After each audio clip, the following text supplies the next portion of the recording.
El joc dels detectius. En què consisteix?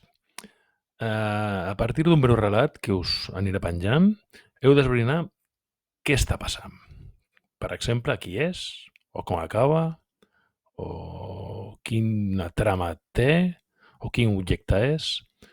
Cada àudio, cada misteri que vagi penjant tindrà un final diferent, no? Teniu una setmana per resoldre el misteri.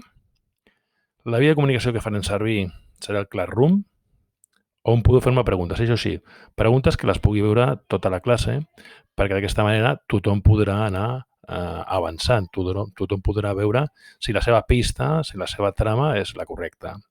Això sí, jo només respondré sí, no o pot ser. Estem estudiant la Primera Guerra Mundial i el relat, el misteri d'aquesta setmana és el següent. Assegut al seu despatx, ara sí que podia gaudir del plaer de la victòria. A l'anterior Gran Guerra, aquella operació militar el va enfonsar. Molt bé, nois, aquí el teniu. Vinga, ànims i a veure qui encerta el misteri. Adéu.